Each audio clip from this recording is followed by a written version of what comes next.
on, everyone? Welcome back to another edition of Sports to the Wire. For those of you who are new to the channel, I am your host, as always, Rashid White. All right, so I was actually listening to a lot of different ESPN guys, other YouTubers trying to mimic ESPN, saying that, oh, we actually need a big man, and we got to make some kind of a trade and make some kind of a move, and I did videos on this a couple of times. The Brooklyn Nets actually has all that it actually needs. Now, the players that you're talking about getting, the bigs, I don't know if it's really going to work out, because look what actually happened with Andre Drummond. He was a rebounding machine, probably one of the best rebounders in NBA history.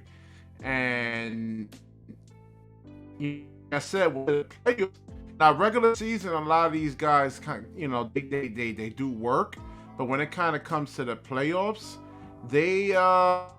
these coaches can actually break these players' games down to the molecule, So here's your list of actual big men that's actually really truly available. And I think, like I said, I like the Brooklyn Nets roster as is. Maybe Kessler Edwards. I don't know what you actually make of him, but I don't know if sending him to the G League or maybe getting a Dwight Howard in, but I really don't know, because you have three bigs. Like I said, the main teams in the NBA, like I say, when it comes to the latter rounds of the actual of the playoffs, they're going to be Milwaukee, Boston, Philadelphia, and Cleveland. Now, Cleveland has Donovan Mitchell, and they actually have Darius Garland, and even Karis LeVert can actually can wreak some kind of havoc. He has a lightning fast first step. You need big men that can actually really guard the perimeter. You don't need a big man, because it's really Joel Embiid is really like your only one true big. That's like a prototypical Shaquille O'Neal type. And he's actually better than him, because Joel Embiid can actually step out and actually hit the three. He also can actually put the ball on the floor, so he actually is a good first step. So he's not one of these slow, like Joker, who just moves in slow motion. I mean, Joel Embiid is actually really, really mobile, so he can actually move. So here's your centers that are actually really available. But getting back to like the actual Eastern Conference. So basically, is mainly guard driven. Jason Tatum, Jaylen Brown. You need guys that actually guard the perimeter. You got Nicholas Claxton, who's actually like a guard / big. I did videos breaking him down. Ben Simmons is a guard / big. He's almost 7 feet tall. That can move like a guard. That can, slide his feet. Could protect the rim. And it's the same thing with Kevin Durant. Kevin Durant can actually guard perimeter players and can actually rim protect.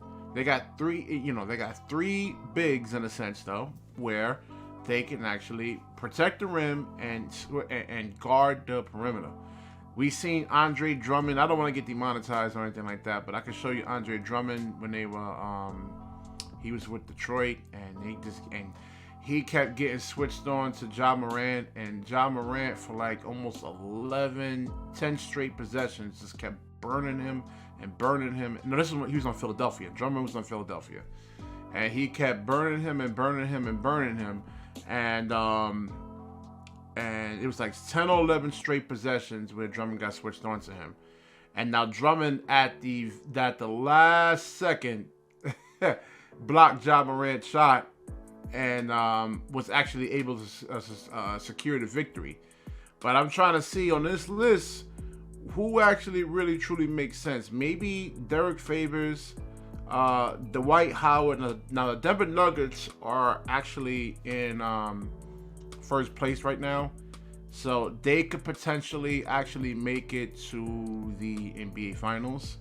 I have the Nets actually making it because of their deep roster. Now this Brooklyn Nets bench put up 136 points. Now, you've seen in recent trips to the finals, you need a squad for the most part. You need 2-3 positions deep because of the injuries, the wear and tear on the regular NBA season. You need depth. You need it. So let's look at this list over here. Hassan Whiteside. You know, there was even a thing they were talking about for actually trading for Vujicic, you know, but you got to give up a lot. So I listen, I really like our team, man. I really honestly do. I mean, you got 3 guys. You got Watanabe, who can actually, he's another one. He's 6'9". He can protect the rim too. He can slide his feet. He can move laterally. All right, so Taco Fall, we're gonna take him out of the equation. He is not mobile at all. You need mobile guys, mobile bigs. LaMarcus Aldridge, he would get eaten alive in the playoffs. He's 37. You know, you just look at the buyout market in the last couple of years. I mean, they haven't, you know, the NBA's really changed. You know, 10 to 15 years ago, I mean, that stuff actually worked. You know, but these guards today, you know, you can imagine like Derrick Favors getting switched on to like a Darius Garland. Yeah, you need guys that can move their feet, man. I think we got 3 bigs in terms of Kevin Durant, 3 7-footers who's playing all at one time, and it's not really limited offensively, you know. So like I said, I mean, I don't know about Demarcus Cousins though. I mean, if he get his weight down. Yeah, he's 6'10", 270.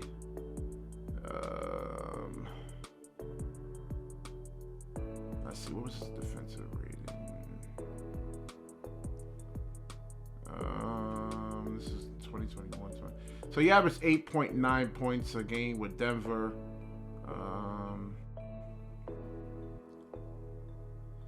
5-something assists. So his steals, he doesn't really play good defense. Doesn't really protect the rim. So right over here, block shots 0.4. Doesn't really protect the rim. So we have 3 guys. Like I said, we have 3 guys who actually protects the rim. If it's working, don't mess with it. Don't mess with it. We're deep.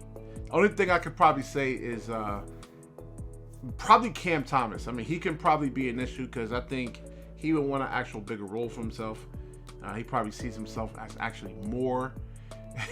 So I don't know if he's going to want to actually take a back seat. Maybe you could trade him for Vujicic. I don't know. But Vujicic can't actually guard the perimeter.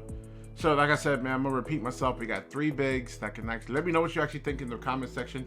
I'm going to wrap this video up. If you like the video, please like, comment, subscribe. Certainly share this video. And when you share, the universe certainly shares back with you. Peace.